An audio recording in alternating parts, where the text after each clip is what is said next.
پاره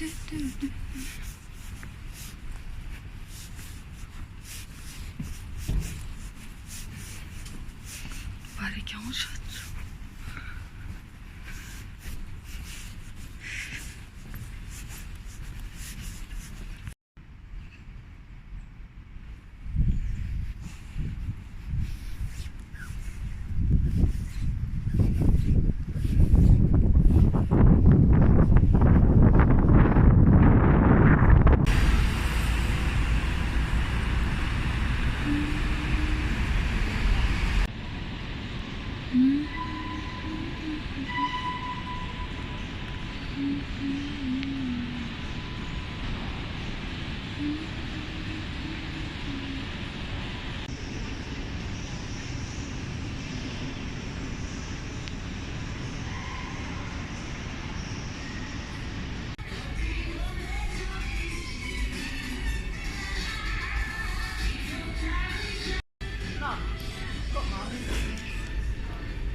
and they're the very early form of bicycle. So they're made from wood and iron, and as you can probably tell, they've got no pedals on them. Okay, so in order for the rider to move, they basically just have to push their feet along the ground. Okay, and it's also got no sorts of brakes on it either, but it's got a nice padded seat and a nice padded armrest as well. Now, they're also known as dandy horses because there were people who would have ridden them were very, very rich and wealthy people, known as dandies because they would wear very fine dandy clothes. Okay, and the craze only lasted a couple of years, between about 1818 and 1820. Okay. These bicycles actually weren't made in Coventry. These are one of the only few exhibits in the museum that weren't made in Coventry. These are actually German made, but the reason why we put these bicycles at the start is so you can see how the progression of the bicycle develops over time. Okay? So, sorry, this bicycle, they were riding it themselves or they were pushing something? No, they'd ride it themselves. So they'd sit on it, okay, and then they basically just push their feet along. Yeah. It's like a scooter. Like a scooter, yeah. Yeah.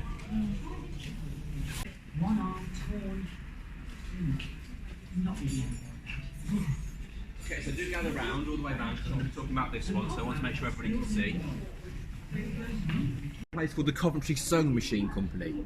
Now, the sewing machine trade was in decline, but the workers in the factories had the necessary skills to start making bicycles. And they made bicycles like these, called velocipedes. Now, an agent of the company called Rowley Turner had seen these type of bicycles while he was on his travels over in France, and he thought they were absolutely fantastic. So he took one back by train to show his uncle, Josiah Turner, who owned the factory, and he persuaded him to start making bicycles there. Now, in Britain, these became more commonly known as bone shakers, and you can probably tell just by looking at it. It's got a big, heavy metal frame. It's got hard wooden wheels. The only tyre is just a metal rim that runs around the edge of the wheel. And it's got a hard saddle which sits directly on top of the frame. So you can imagine going along the bumpy cobbled streets, it would literally just be shaking your bones. Now, unlike the hobby horse that we just looked at a moment ago, this is a bit more comfortable for the rider. And as I say, he called his invention the aerial cycle, and it was a type of penny farthing. And during the 1860s and 70s, the penny farthing became the most popular form of bicycle. Okay. Now, is anybody familiar as to the reason why it became known as penny farthings? Anybody aware?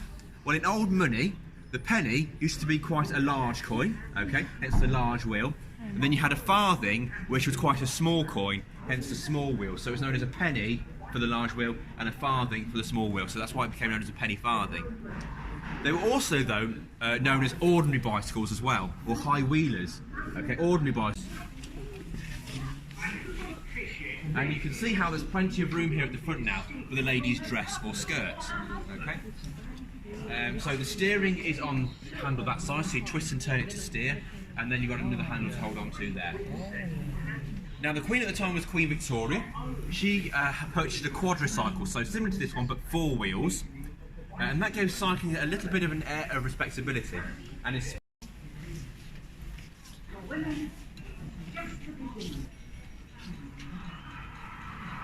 so over here we have a bicycle that was designed by a man called John Kemp Starley, and he was the nephew of James Starley, who designed the aerial bicycle. And his design was a massive success around the world, and it forms the basis of most of today's bicycles. So if you have a bicycle at home, more than likely its design is still based on the design that John Kemp Starley came up with. We still have solid rubber tyres this time, so we don't have pneumatic tyres at this moment. Okay. This handle would be for the gears, so you can select one of 4 gears, and this handle you can select forwards or reverse.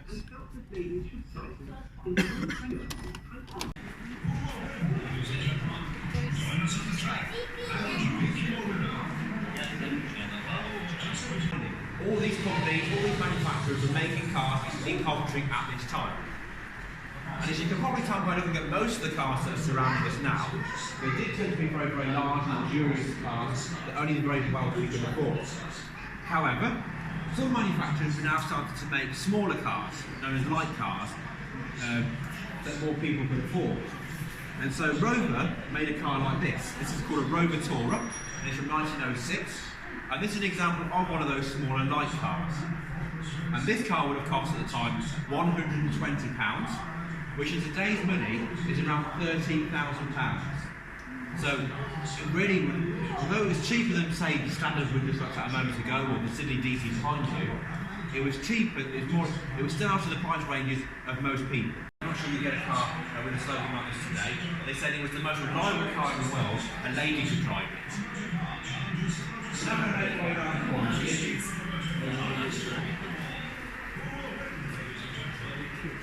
Yes, so it's all okay together.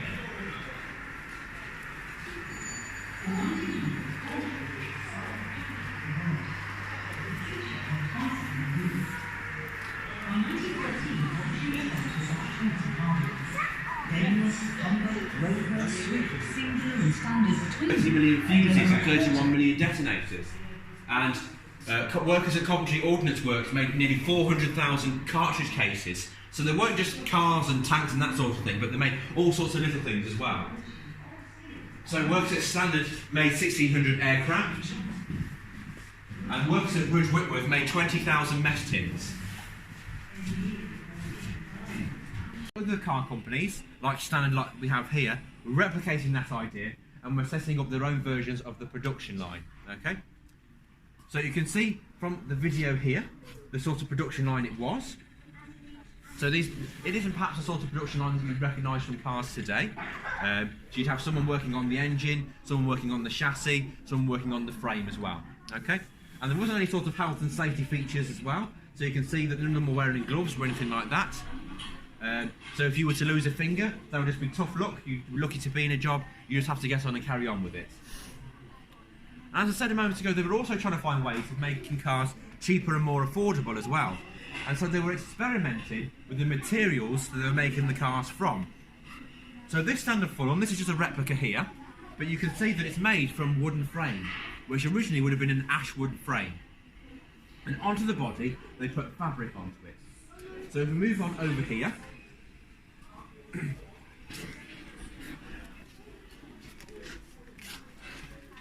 so this is the original car, and it's covered in a fabric body. So it's actually sort of like leatherette, which is a cheaper form of leather. And the advantages of making it of the car of a material like this is it meant it was very, very lightweight, and that meant it could go quite fast. So its top speed was around 50 miles an hour, and that made it one of the fastest cars of its day. And if you consider it's only got a very small 9 horsepower engine in it, it's even faster still. Okay. What's probably striking is cars now looking a bit more stylish. Okay. So it's no longer just for practical use; it's also a fashion icon, a fashion symbol as well to have a car. And a lot of the cars back then reflected the Art Deco style of the day. So the long sweeping lines of the wheel arches on this car here, it's a very common feature that you'd have on cars back in the 1930s. And as we get to the 1930s, there were also a lot more cars on the roads as well. At the start of the decade, there were 1 million cars on British roads, but by the end of the decade, this had doubled, and there were now 2 million cars on British roads. And because of all these new cars that were on the roads at the time, there was a need to have more road safety laws. And so during this time, you had the Highway Code was introduced, which had all of the rules of the road that you had to abide by.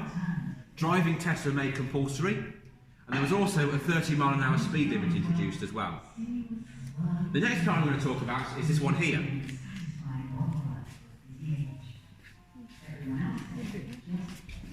This car belonged to King George V and Queen Mary. It was given to them in 1935 as a Silver Jubilee celebration.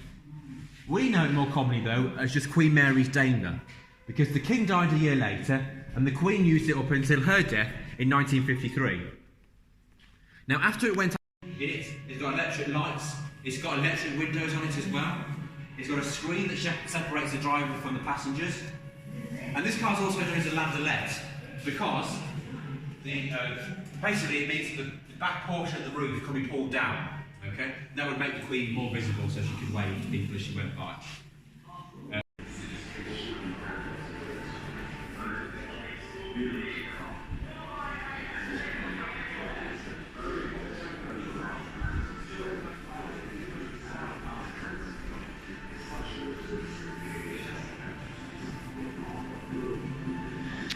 Wow.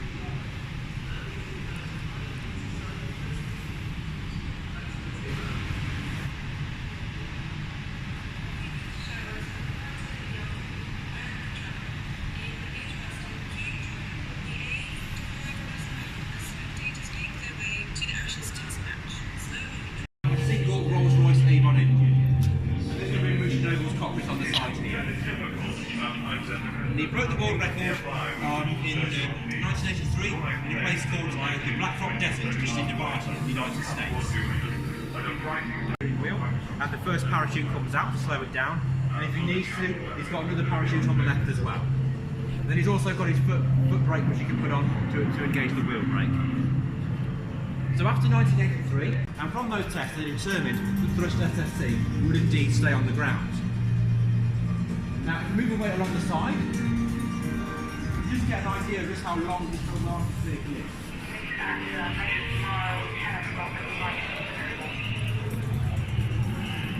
Commentary appears on the side of the vehicle to show just how many Coventry companies were involved in the project.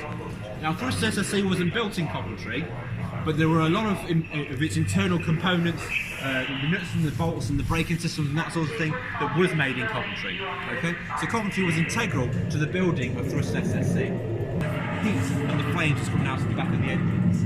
Okay, and again we have the solid aluminium alloy wheels.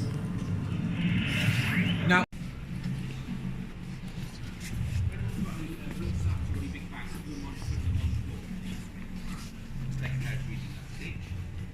so any rucksacks or big bags just underneath the screen, please.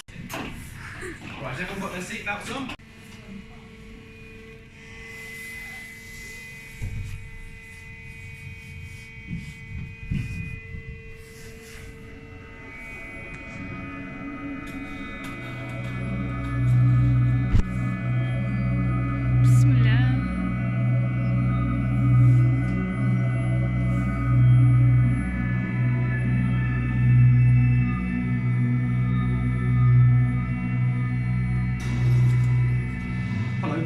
My name's Andy Green. On the 15th of October 1997, I was part of Richard Noble's team when we set the world land speed record at 763 miles an hour, Mach 1.02, in this car, Thrust SSC.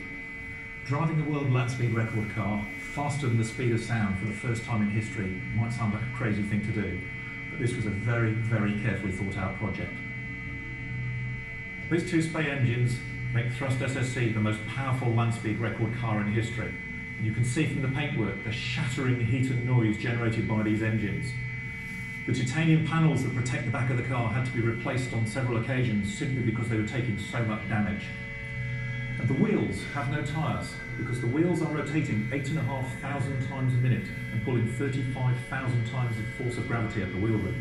There is no kind of tyre that will survive the desert in through the intakes, which is not good for the engines. So we're accelerating very gradually, no faster than a normal road car, up to about 70 or 80 miles an hour. At that point, we've got very good airflow coming in through the intakes, and I'm now going to accelerate the engines rapidly up to maximum dry power. As soon as they get there and the temperatures start to stabilise, I'll push my right foot all the way down to engage the reheat, and the flames at the back will start to light. I'll hold them at minimum to make sure they both light together. As soon as I see them both light, then it's foot 15-20 miles an hour per second, all the way up through 700 miles an hour, approaching 750, 760 miles an hour with the speed of sound, going through that measured mile in 4.6 seconds, looking for the end of the measured mile, and then immediately throttling back. Rolling, you are close to the site. Close to the site, that's a rolling.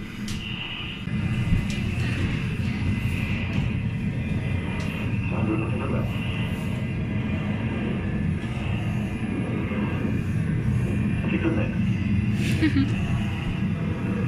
To the nozzles of the max.